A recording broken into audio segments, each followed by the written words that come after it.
सलाम दोस्तों, AR live Bharat news में आपका स्वागत है। अहमदाबाद के बापू नगर रखियाल विस्तार में तारीख 18 दिसंबर 2024 को तलवार और घातक हथियारों के साथ आतंक मचाने वाले समीर उर्फ चिकना को देर रात पुलिस ने तलवार और घातक हथियारों के साथ पुलिस हिरासत में लिया।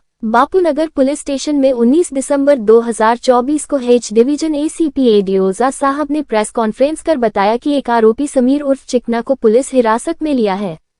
बाकी के आरोपी फरार है। उनकी गिरफ्तारी के लिए DCP जोन 5 और जोन 6 LCB को कामगिरी सौंपी है। जल्द आरोपी को पकड़ के पुलिस हिरासत में लिया जाएगा।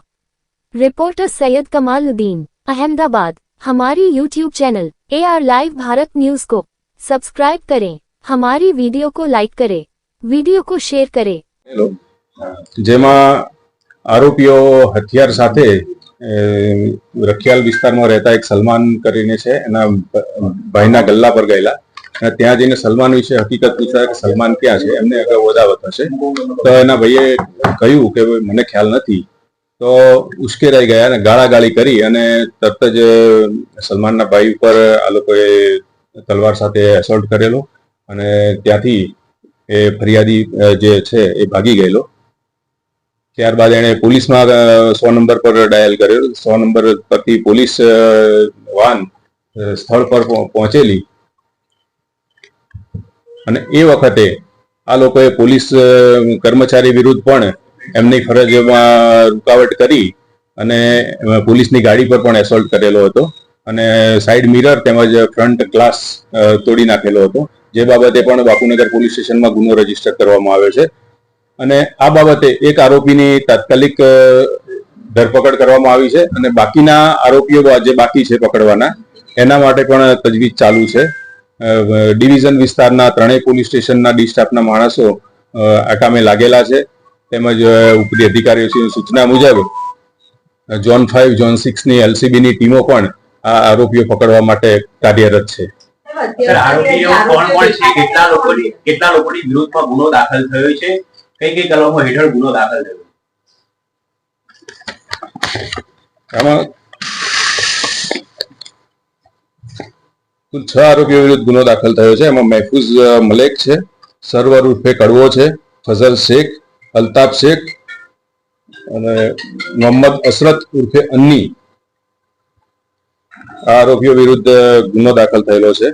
એમાં એક આરોપી જે છે સમીર ઉર્ફે ચિકના એને પકડવામાં આવેલો છે। ટીચરવાના સ્ટાફ સાથે જે ગેરવર્તણૂક કરે છે એ લોકો કોણ છે, એને એમાંથી કોઈ પકડાયો છે કે નથી પકડાયો? એ પૈકી જ એક સલીમ ઉર્ફે ચિકનો છે એને એરેસ્ટ કરવામાં આવે છે, બાકીના પકડવાના બાકી છે અને પોલીસ સ્ટાફ શું કહે દાદાગીરી કરે છે, જવા માટે કેમ દબાણ કરે છે કે તમે અહીંથી જતા રહો,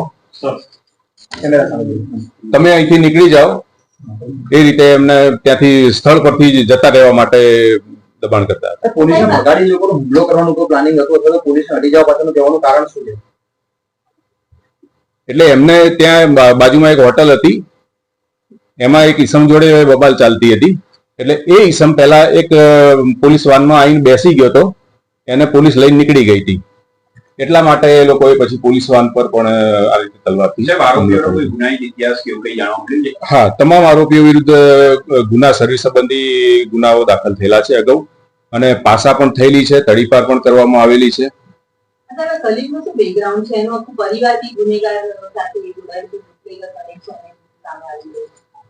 એને શું કઈ બેકગ્રાઉન્ડ છે એ બાબતે અમે તપાસ કરી રહ્યા છીએ। સામાન્ય વ્યક્તિઓ સાથે આપણે દાદાગીરી કરી હતી અથવા પોલીસ સાથે દાદાગીરી કરી છે, ગેરવર્તણૂક કરી છે, કેટલું ગંભીર આપે અને અન્ય સિનિયર પોલીસ અધિકારીઓ? ચોક્કસ તમામ અમારા સિનિયર અધિકારીઓએ અને અમોએ આની ગંભીરતાથી નોંધ લીધેલી છે અને આ બાબતે અમે કડક હાથે કાર્યવાહી કરીશું અને ફરી ભવિષ્યમાં આવા બનાવો ના બને, પોલીસ વિરુદ્ધ કે અન્ય સામાન્ય નાગરિકો વિરુદ્ધ પણ આવા બનાવો ના બને એ બાબતે અમે પૂરેપૂરી તકેદારી રાખીશું અને આ આરોપીઓ વિરુદ્ધ કડક હાથે કામ લઈશું।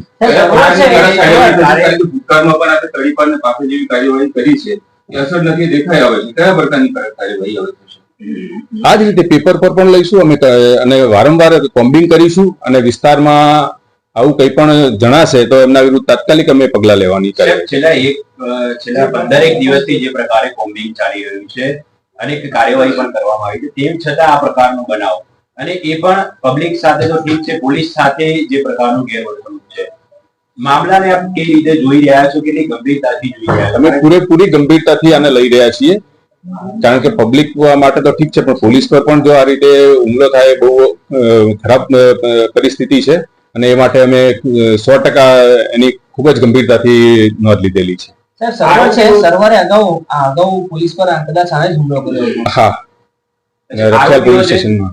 આરોપીઓ જે છે તે આરોપીઓ કયા સંજોગોની અંદર ત્યાં હથિયારો સાથે નીકળ્યા હતા?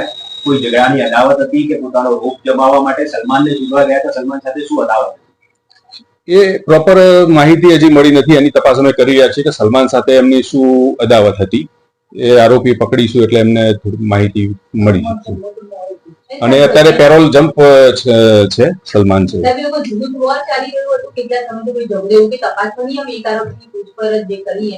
ના, હજી સુધી બીજા આરોપી હજી પકડાય એટલે હકીકત અમે ખોલીશું. આરોપીઓને શોધવા માટે કઈ કઈ જગ્યાએ હાલ તજવીજ સારું છે? કારણ કે જે આરોપીઓ હતા પોલીસની હાજરી હતી તેમ છતાં ત્યાંથી તેઓ બિંદાસ ફરાર થઈ ગયા છે. એમના જે કઈ રેસિડેન્ટ હતા, રામોલ છે, વટવા છે, અલગ અલગ એમના સગા સંબંધીઓના ત્યાં વેરઅબાઉટ એ લોકો જઈ શકે એવી પરિસ્થિતિ હતી. એ તમામ જગ્યાઓ અમે તપાસ કરી રહ્યા છીએ. આ તમામ લોકો એના સ્થાનિક જ હતા કે રામોલ સાહેબના બીજા વિસ્તારોના પણ હતા? ના, મોટા ભાગ બધા અહીંના છે.